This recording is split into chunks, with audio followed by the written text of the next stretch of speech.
आप सबका स्वागत है बैंक साथी यूट्यूब चैनल पर। अभी recently union bank of India का एक लोकल बैंक ऑफिसर की वैकेंसी आई है, जिसमें कुछ 1500 के आसपास वैकेंसीज आई है। तो हम इस वीडियो में ये समझेंगे कि जो ये एलबीओ की वैकेंसीज आई है ये क्यों निकाली गई है, क्योंकि ऑलरेडी अभी आईपीएस पीयू का जो रिक्रूटमेंट चल रहा है तो यहीं पे ये वैकेंसीज ऐड हो सकती थी, लेकिन उसको ऐड करने की जगह पे एक अलग से ही नोटिफिकेशन लाया गया। ये क्यों लाया गया हम ये समझेंगे।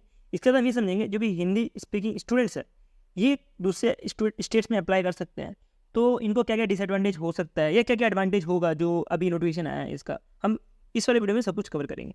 तो पहले हम चलते हैं कि क्यों जो है एलबीओ की वैकेंसी लाई गई है इंस्टेड ऑफ पीओ। देखिए, बैंक किस में चलता है? बैंक चलता है प्रॉफिट पे, ठीक है। बैंक एक बिजनेस है, तो बैंक को जिसमें प्रॉफिट दिखेगा उसमें ज़्यादा काम करेंगे। अब बैंक प्रॉफिट कमाने के लिए क्या करती है, वो सेल करती है, म्यूचुअल फंड सेल करती है, लोन सेल करती है, ठीक है। डिफरेंट डिफरेंट जो है इंस्ट्रूमेंट बैंक के वो सेल किए जाते हैं। अब सेल करने के लिए बैंक को चाहिए होता है पीओ, ठीक है। पीओ ही होता है जो ये सामान जो है सेल करता है, जो भी प्रोडक्ट्स होते हैं उसको सेल करने का काम पीओ का रहता है। अब मान लीजिए कोई बंदा आईबीपीएस पीओ निकाला है। पहले तो मैं आपको ये डिस्क्लेमर देना चाहूँगा कि ये मेरा एक पर्सनल ओपिनियन है, मैं गलत भी हो सकता हूँ। और ये ओपिनियन मैंने जो मेरे जो स्टूडेंट्स हैं जो ऑलरेडी पीओ हैं प्राइवेट बैंक में और जो पब्लिक सेक्टर बैंक में जो ऑलरेडी पीओ है, मैं उनसे पूछ के आपके लिए ये वीडियो लेकर आया हूँ, ठीक है। तो उनसे मैंने पूछा, उनसे बातें की, तब मुझे समझ आया कि बैंक में जो है क्या प्रॉब्लम हो रही है, और ये एक रीज़न हो सकता है। मैं ये नहीं बोल रहा कि यही रीज़न होगा, बट ये एक रीज़न हो सकता है। तो मैं आपको वही चीज़ बताने जा रहा हूँ। चलिए बढ़ते हैं आगे। तो बैंक को चाहिए होता है पीओ, जो कि पीओ जो है वो सेल करके सामान जो है, जो प्रोडक्ट है वो सेल करके जो प्रॉफिट है बैंक को कमा के देता है। आईपीएस पीओ एग्जाम निकालने के बाद जो पीओ बनते हैं वो कहीं भी बन सकते हैं, ऑल ओवर इंडिया में कहीं भी वो पीओ बन सकते हैं, ठीक है। तो एक एग्जाम्पल लेते हैं तो आपको और अच्छे से चीज़ समझ आएगी। मान लीजिए कोई एक पर्सन है जो कि गुजराती है, गुजरात का, ठीक है, और उसको जो है पोस्ट कर दिया है साउथ इंडिया में, तमिलनाडु में जो है उसको पोस्ट कर दिया है, पोस्टिंग आ गई है। तो उसको कितना ज़्यादा मुश्किल होगा कि सेल करना कि कोई भी प्रोडक्ट तमिलनाडु में, क्योंकि तमिलनाडु में जो पीपल्स होंगे वो तमिल बोलेंगे, तो वो बहुत मुश्किल हो जाता है एक पीओ के लिए। और इवन वो लैंग्वेज सीख के करेगा भी क्या, क्योंकि 2 से 3 साल के बाद तो उसका वापस से पोस्टिंग ही आ जाना है। तो जिसकी वजह से बहुत मुश्किल हो जाता है जो पीओ रहता है पब्लिक सेक्टर बैंक्स में। लेकिन इसी केस को अगर हम दूसरे सिनेरियो में देखें प्राइवेट बैंक की तरफ से, तो प्राइवेट बैंक में क्या होता है कि जो पीओ रहते हैं वो मोस्टली उसी स्टेट में रहते हैं जिस स्टेट के वो हैं। अब मान लीजिए वो गुजराती वाला स्टूडेंट ही ले लेता है, अगर वो प्राइवेट बैंक में ज्वाइन करता है तो उसको गुजरात में ही पोस्टिंग मिलती है, ज़्यादा से ज़्यादा चांस होती है, और वो गुजरात में ही रहता है लाइफ टाइम। तो उसके बाद क्या कर पाते कि जो गुजराती, अगर वो स्टूडेंट्स ऑलरेडी गुजराती है तो वो गुजराती में बात करेगा, और गुजरात में पोस्टेड होने की वजह से वो सामान जो भी प्रोडक्ट है वो आराम से सेल कर सकता है जो लोकल पीपल है गुजरात के उधर, ठीक है। तो यही एक कारण है जिसकी वजह से एलबीओ की वैकेंसी लाई गई है। और आपको यही एक कारण है जिसके वजह से सबको हिंदी स्पीकिंग जो स्टेट्स हैं वहाँ पे वैकेंसीज नहीं आई है, ठीक है। तो ये मैं बताऊँगा क्यों। तो हम देखते हैं कहाँ कितनी वैकेंसीज आई है और कौन कौन से स्टेट्स में वैकेंसी आई है। तो टोटल जो है 1500 के आसपास वैकेंसीज आई है, और ये लोकल बैंक ऑफिसर की वैकेंसीज बोली जा रही है। ये मैं बताना चाहूँगा, ये प्रोफाइल जो है मोस्टली सेल्स के लिए रहने वाला है, ठीक है। ऐसा नहीं है कि आपको पीओ जैसा जॉब मिलेगा, ये मोस्टली जो है आपको सेल्स के लिए भगाया जाएगा। ये सेल्स टाइप की जॉब है, जिसमें आप देख भी सकते हो कि जो स्टेट्स हैं जहाँ पे हिंदी नहीं बोली जाती वहीं पे वैकेंसीज आई है। इवन जो इंडियन बैंक की जो वैकेंसीज आई थी वो भी उधर ही आई थी जहाँ पे हिंदी स्पीकिंग लोकल नहीं है, ठीक है। तो अगर हम देखें तो आंध्रा में वैकेंसी आई है, आसाम में आई है, गुजरात में आई है, कर्नाटका में आई है, केरल में आई है, महाराष्ट्र में आई है, उड़ीसा में आई है, तमिलनाडु, तेलंगाना और वेस्ट बंगाल, ठीक है। तो ये सब जगह पे वैकेंसी आई है, और इसमें से आपको कोई भी स्टेट ऐसा नहीं मिलेगा जहाँ पे आपको हिंदी स्पीकिंग स्टेट्स है। ऐसा क्यों? क्योंकि हिंदी तो सबको ही आती है, और जो भी प्योर रहेगा वो भी हिंदी से कम्युनिकेट करके वो अपना प्रोडक्ट तो सेल कर सकता ही आराम से। तो यही एक कारण है जिसकी वजह से ये एलबीओ की अलग अलग वैकेंसी आ रही है, और फ्यूचर में आपको और भी ऐसी वैकेंसी दिखेगी। जैसे सीबीओ रहता है एसबीआई का, वैसे ही अभी एलबीओ करके जो भी पीएसबी है वो वैकेंसी ला रही है। बिकॉज अगर वो पर्सन उधर ही रहेगा और उधर की लैंग्वेज आती होगी तो वो ज़्यादा अच्छे से जो भी प्रोडक्ट है वो सेल कर सकता है, वो अच्छे से पिच कर सकता है, जिसके कारण से ये वैकेंसीज लाई गई है। तो हिंदी स्पीकिंग तो मैंने आपको ऑलरेडी बता दिया, हिंदी स्पीकिंग जो स्टेट्स रहते हैं हिंदी तो सबको आती है, तो हिंदी स्पीकिंग स्टेट्स में इसलिए वैकेंसीज नहीं लाई गई है।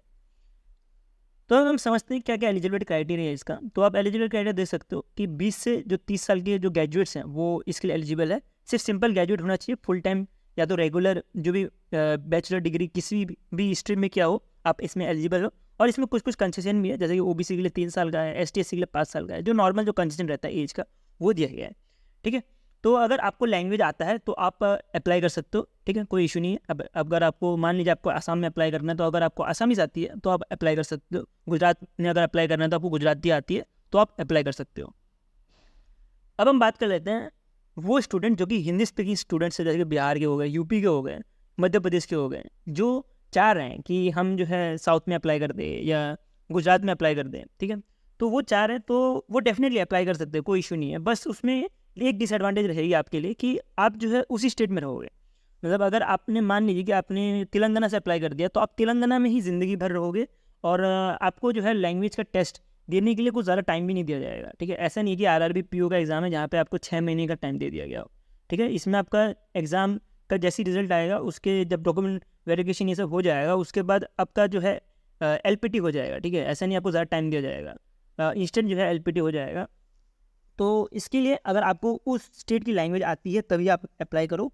अब मान लीजिए कि कोई बंगाल का है तो वो आसाम में जाके अप्लाई कर सकते हैं, क्योंकि बंगाली और आसामीज लगभग सेम ही है। तो वैसे अगर किसी बंदे को गुजराती अगर आती हो तो वो गुजरात में जाके अप्लाई कर सकता है। और इवन मुझे लगता है कि इसका जो है एलपीटी थोड़ा हार्ड रहेगा, इतना ईजी नहीं रहने वाला। बिकॉज जो भी मैंने आपको सिनेरियो बताया, अगर इसके हिसाब से रिक्रूटमेंट कर रहा होगा यूनियन बैंक ऑफ इंडिया, तो इनका जो है एलपीटी वो भी हार्ड आने वाला है, इतना ईजी नहीं रहेगा। तो अगर आपको लैंग्वेज आती है तभी आप अप्लाई करना। और अगर आपका एज ज़्यादा हो चुका है, मान लीजिए आपका 25+ एज हो चुका है, और आपको लगता है कि मुझे जॉब कुछ नहीं तो कुछ करके चाहिए, तो आप तब आप जो है इस जो भी वैकेंसीज है इसके लिए अप्लाई कर सकते हैं कोई भी स्टेट में। ठीक है, और आपको जो है एग्जाम उसी स्टेट में जाके देना पड़ेगा, तो आपको ये पॉइंट भी ध्यान देना है। तो अगर आपका 25+ एज है तो आप डेफिनेटली अप्लाई कीजिए, कहीं भी अप्लाई कीजिए जो आपको ईजी लैंग्वेज लगता है। जैसे कि गुजराती थोड़ी ईजी है मेरे ख्याल से, फिर बाकी मुझे कोई आइडिया नहीं, मराठी भी थोड़ी ईजी है, तो आप देख सकते हो मराठी गुजराती जो आपको ईजी लगे लैंग्वेज थोड़ा समझ लेना, वहाँ पे आप बाद में अप्लाई करना। ठीक है, और वैकेंसीज भी देख लेना कहाँ पे ज़्यादा वैकेंसीज है। मोस्टली तो जो साउथ स्टेट्स हैं वहाँ पे ज़्यादा वैकेंसीज है। बिकॉज अगर मान लीजिए अगर कोई पर्सन निकाल भी देता है पीओ यूपी से, तो वो अगर उसको साउथ में भेज दिया जाए, तो मैंने आपको वही बताया ना सिनेरियो कि वो सेल नहीं कर पाता प्रॉपर प्रोडक्ट, वो पिच नहीं कर पाता उतने अच्छे से जितना एक लोकल जो पीओ रहेगा वो कर पाएगा। तो इसी वजह से ये लोकल बैंक ऑफिसर की वैकेंसी चाहिए। तो अब हम एग्जाम पैटर्न की बात कर लेते हैं कि एग्जाम पैटर्न कैसा है। तो अगर आप इसका एग्जाम पैटर्न देखें तो आपको जो आईपीएस पीओ मेंस का जो पैटर्न है वही मिलने वाला है, और इसका लेवल भी लगभग आईपीएस पीओ के बराबर रहेगा या तो उसके लेवल नीचे ही रहेगा, ये ऊपर नहीं जाएगा आईपीएस पीओ। अगर आपने आईपीएस पीओ मेंस की तैयारी कर ली तो आप डेफिनेटली इस वाले पेपर की ऑलरेडी तैयारी कर चुके हो। ठीक है, तो इसलिए कोई अलग से तैयारी नहीं करी, जो तैयारी कर रहे हो वही करना है। और इसके बाद इसका सिंगल पेपर है, ऐसा नहीं कि प्रीलिम्स मेंस है, आपका पास सिंगल पेपर होगा ये। इसके बाद आपका सीधा इंटरव्यू होगा, और ये इंटरव्यू जो है 1:3 में उठाया जाएगा। मतलब अभी 1500 स्टूडेंट्स, तो 1500 स्टूडेंट्स है तो इंटरव्यू में 4500 स्टूडेंट्स को बुलाया जाएगा। ठीक है, तो ये था जो मेरा पूरा का पूरा ओपिनियन था यूनियन बैंक ऑफ इंडिया के बारे में, कि यूनियन बैंक ऑफ इंडिया में जो एलबी होगा वैकेंसीज लाएगी ये क्यों लाएगी है। तो मैं एक थोड़ा समराइज़ कर देता हूँ कि किसको अप्लाई करना चाहिए, किसको अप्लाई नहीं करना चाहिए। अगर आपको लैंग्वेज आपको आती हो, कोई भी लैंग्वेज, अगर गुजराती आती हो, बंगाली आती हो, तो आप उसमें अप्लाई कर देना।